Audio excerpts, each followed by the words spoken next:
What's up, everybody? This is NORTHTAC 3K, and today we're going to try this again. Actually, we are giving the NORTHTAC P12 another shot. I got my replacement in today in the mail. We're going to get right into it. I'm doing this unboxing, and make sure you guys know this box has not been opened. We're doing the unboxing right here just in case I have some trouble with this one and have to send it out.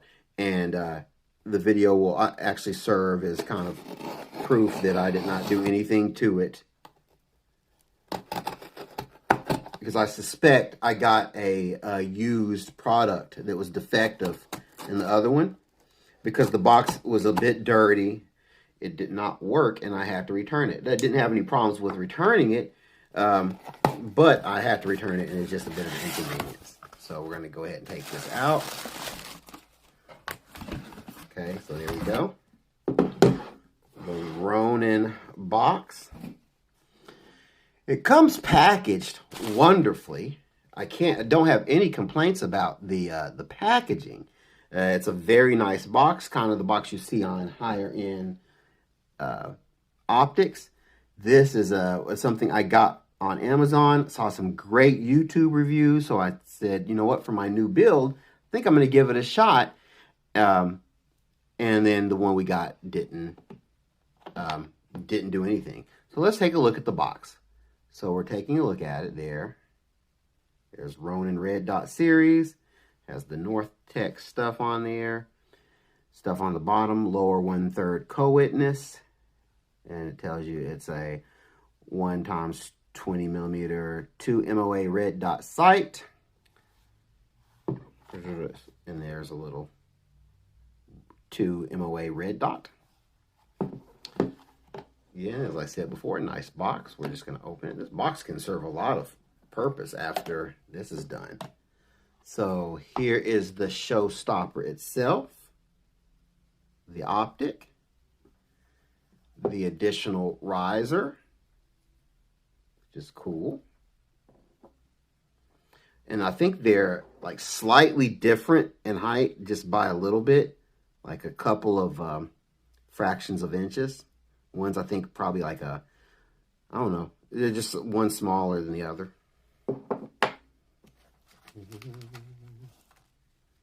Got the silica gel. Same nice branding as that we had in the other one. So it has like, you guys seen all that in the previous video. But for those who didn't see the previous video, we'll go back over it.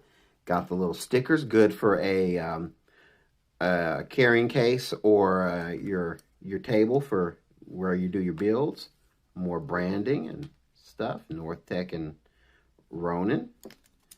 The battery there. And this is a different battery than I got last time. The last battery I got was a Panasonic. And this one's an Energizer. Ooh, moving on up. Got a Velcro or hook and loop patch for your range bag or a carrying case or a vest, plate carrier, whatever you want to put your little patch on, but you got one. And that is, oh, what else? We got something else in here. More branding, more stickers. Get that out the way, and some instructions. So, for those who didn't see the previous video, we're just going to quickly go over what's in here.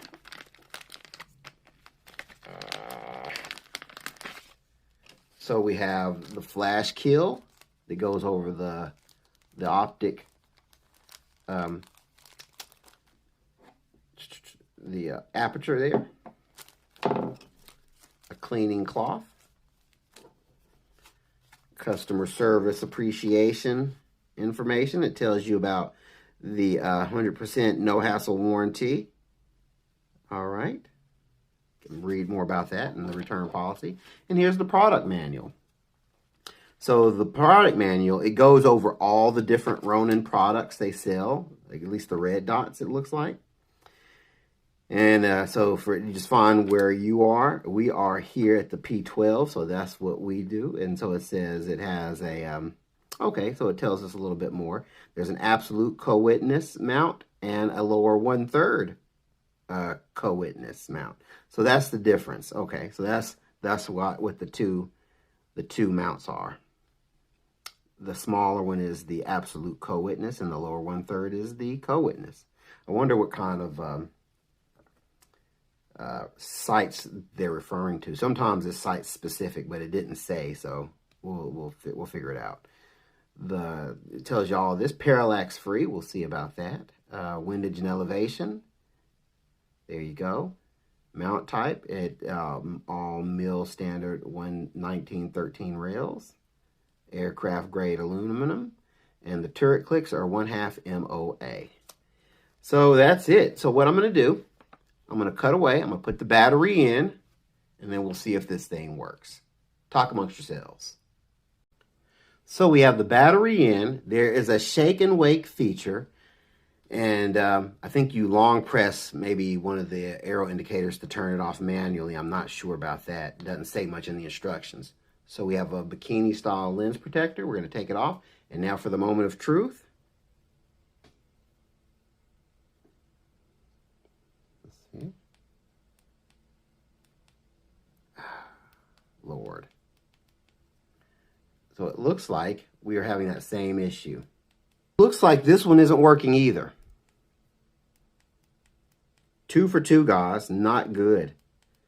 I'm going to just fool around with it, make sure it's something I'm not doing. I'm going to see if there's a number to call, and then talk amongst yourselves. You took the battery out, put it back in, and now it's on. But I'm a little nervous because I'm curious why it didn't come on the first time. All I did was take the battery out, put it back in, and it's working now. So let's go through. You see the dot right there. I'm going to cycle through the brightness. If it's doing anything, let's see. But I'm going to check the brightness levels here quickly. After taking the battery out and putting it back in, I got the red dot to work. So there's an auto off, auto on, shake and wake feature. The time is about an hour from what I understand. I'm trying to figure out if there's a way to automatically turn it off. Let me do some long pressing. Let's do that. Oh, let me put my turret back on. I have the turret loose because I wanted to show you guys that. But first, let's see if this long pressing business works. Because it would be better if we can indeed turn this off. I hate to take the battery out every time.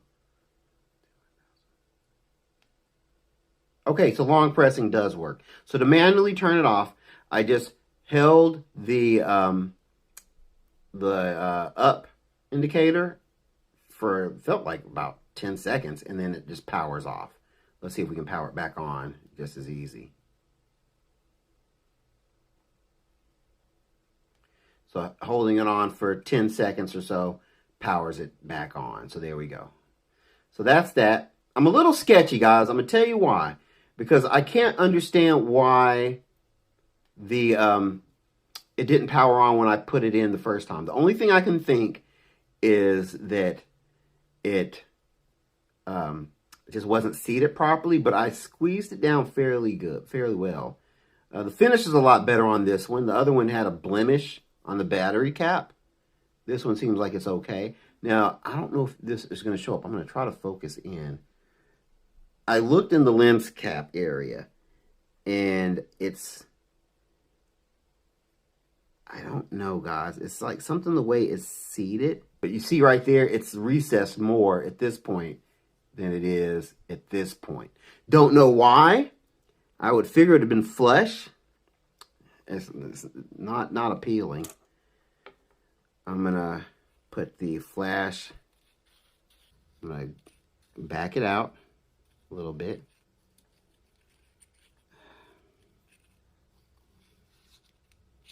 Okay, there it goes. It went in fine. I probably put a little oil on it or something. I don't know. So let's power this thing back on. See what the dot looks like. So not bad. The glass, despite it being off in the front, is clear. So like you probably read on Amazon and other reviews, there is a slight blue tint to it, but it doesn't really seem to be affecting much of anything really right now, to be honest with you. Looking at the turret caps. Oh, let's go with the brightness. There's like 10 brightness levels that I can tell as it dims down. Maybe more. And then go back up.